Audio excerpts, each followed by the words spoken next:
Bantu nyonso ozomona na mokili. Toda pessoa que estava aqui no mundo. Oyo tu, mutu tu aza na kati ya mokili oyo. Toda pessoa que está cá na terra. Selon la volonté de Dieu, Seguindo a vontade de Deus. eza na temps moko déterminé oyo il faut vivre. Tem tempo determinado que ele tem que Nzambe azotika oyo na ignorance na yo. Deus está te deixando assim sem Nzambe saber. azotika oyo na folie na yo. Deus está te deixando na Nzambe sua azotika oyo maluquice. vivre ndenge olingi. Não deixa ver como tu quiseres. Soki mikolo wana esili, Se aquele dia terminar, elingi koloba ozosunga na grâce. quer que Ozosunga na grâce. não tem mais a graça. Amen. Ah. Donc dépasser ligne ya démarcation oyo Nzambe abongisa Ultrapassaste a mpona linha de yo. marcação que Deus colocou na sua vida. Donc Nzambe atia ligne moko ya démarcation. Deus colocou uma linha de marcação na sua vida. Soki, Sim. comment je dirais? Donc soki mutu nyonso akomi na ligne wana ya démarcation, Se aquela pessoa chegar naquela linha de marcação, elingi koloba ke mutu wana fa kufa. quer dizer que aquela pessoa tem que morrer. Amen. Amen. Alors grâce ya Nzambe kozala so likolo na yo te. A graça de Deus não estará mais em cima de tu. tokotala soki bible elobi na biso bongo obie te. Vamos ver se a Bíblia nos diz o seguinte tokei ou na não. livre ya Deutéronome mpo tomona likambo oyo. Na livre ya Exode, Vamos no livro de Êxodo para ver se... landanga malamu na likambo wana. Me siga bem. Exode chapitre 23, tobangi na verset 25 te na 26. Creis ao Senhor vosso Deus, e Ele abençoará o vosso pão e a vossa água. E eu tirarei do meio de ti as enfermidades. Não haverá alguma que aborte, nem estéril na tua terra. O número dos teus dias cumprirei. Para a palavra do Senhor. Amen. Bon, tolanda malamu na place oyo. Bible elobi boye. A Bíblia diz o seguinte. Nzambe azoloba na Moïse. Deus diz a Moisés, Vous servirez l'Éternel, votre Dieu. vocês servirão o Eterno vosso Deus. Il bénira votre pain. Ele vai abençoar vosso pão. Vous avez bien entendu? Ouviram bem? Il bénira. Abençoará. Akopambola lipa na bino. Vai abençoar o vosso pão. Akolongola maladi kati na yo. Vai tirar doença em vós. Na kati ya mboka na yo mwasi na ekomba kozala te. No teu país não terá um filho ou uma mulher infecto. Na kati ya mboka na yo mwasi akosopa zemi te. No teu país não terá uma mulher que perderá filho. Bon, tout.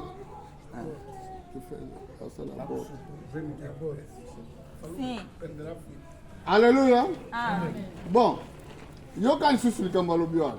Hoje está mais a coisa que disseram Il y aqui. aurait dans ton pays ni femme qui avorte, ni femme stérile. Não virá nem uma mulher que perderá filho, nem uma mulher estéril. Bota la fin à verset. Vê no final do versículo. Je remplirai le nombre de vos jours. Est-ce que vous avez bien entendu? Acrescentarei os dias da tua vida. Je remplirai. Encherei. Donc, l'ingolo bakte, bajour mususu, nzamba koko bakisango, Desde que outros dias Deus pode et acrescentar. dépendre, ce qui vit na yo na mokili, oza kosalela nzambe. Vai depender se a tua vida no mundo estava a Na servir mingi Deus. likambo ekota kati na bino. Eu quero que essa coisa entre em vós. Tato, lelo bato bele, pasteur aye te awa, po aza akene bembe. Pastor não vê hoje porque foi num óbito. Ndeko ne akufi ate olala kuna. O seu familiar faleceu, então foi dormir lá. Boye nazo, ezala ndeko na biso mpe mosali, ayambaki nga na ndako na ye na Suisse, nakanisi na 89, soki na se trompe te. Tem também um servo que me acolheu na casa dele lá em Suíça. Que son âme repose en paix, ayambaki nga na ndako na Que a ye. sua alma descanse em paz, me acolheu na sua casa. Mais lelo oyo atiki biso eza frère David, ndeko David, yadala tandu. Mas hoje não me deixou, nada Akufi bem, lelo bembe eza faleceu. kuna. Donc elingi koloba ke akufi trop jeune, hein? Quer dizer que morreu muito jovem. Bon, elingi koloba ke na vie na yo, Quer dizer que na tua vida eza na mokolo moko kokolela mpe lokola bato mosusu ndenge bazolela. tem dia também que vai chorar, tipo as pessoas que eu En tout cas, chorar. bosalaka très attention na mosala na Olha, nzambe. comece a prestar muita Parce que atenção vie no na trabalho biso de so Deus. totangi makomi oyo, Porque se nós ler essa escritura, soki tocomprendre yango bien, nós compreendemos vie na bem. biso dépendre na service. A nossa vida está dependendo do Est-ce que serviço. bozolandanga malamu, Ah, mas hein? estamos Donc vie na acompanhando biso dépendre na service. A nossa vida está dependendo do serviço. Ntango bayebisa nga likambo oyo, babenganga mpo pasteur Flori, Quando me disseram essa coisa, me chamaram para Pastor Flori. ezalaki na 23h même, abiki nayebaki na koderange yo, nabengi na ere oyo, Ele me disse que mpo nayeba biso sango ya mawa ke ndeko Davi akufi. notícia triste aqui. Azalaki mosali na Nzambe, Ele faleceu, o irmão Davi. nakendaki nateyaki sango malamu na église na ye kuna, Eu preguei na igreja dele. boye lelo aza suna bomoi te. Hoje não está mais vivo. Pasteur aye te parce que azwi sengo ndeko na ye akufi yango akei O kuna. pastor não veio porque ouviu a receber a notícia que o seu irmão faleceu. Awa bazolakisa biso boye. Aqui está nos mostrar o seguinte. Bible obi que je remplirai le nombre de vos jours. A Bíblia diz que eu acrescentarei os dias da tua vida. Neti ngai nde navivaka awa Do jeito que eu vivo cá. naloba yango ke eza bambula moko nzambe azoremplir. Eu digo que são dias que Deus me acrescenta. Parce que ngai se nakufa nde soki nzambe alingaki te liwa na ngai ezanga kozala na 98 si na Se Deus 78 não me queria, minha morte tinha que ser em 98. mpo na ntango wana mpenza ke nazalaki pene ya porte ya liwa. Porque naquele tempo eu estive mesmo perto da porta da morte. Mutu nyonso amonaki ngai na situation wana bake mutu oyo akovivre te. Toda pessoa que me viu naquela situação diz que essa pessoa não viverá. Me ntango na ntango ya makomi oyo Mas quando eu leio essa escritura, nalobaka na nzambe merci. eu digo obrigado a Merci Deus. mpo bakisaki nga susu mikolo ya vie. Obrigado porque me acrescentaste mais dias de Po vida. ete soki nzambe abakisi yo mikolo ya E vie se Deus te acrescentar dias de vida, okoyeba kosunga famille na yo, vai ser mais da sua okoyeba família. kosunga Vai ser ministère, mais do seu ministério. okosunga nyonso oyo nzambe atie yo na kati na Vai se na ajudar moi. tudo que Deus colocou cá na terra. Po soki ozali nzete oyo mbuma eza te, Se és uma árvore que não dá fruto, bongo okowumela mokili mpo na como nini? é que durará aqui na terra? Est-ce que église bozolandanga malamu? Obrigado por me acompanhar bem. Alors yango makomi elobi yake je remplirai le nombre.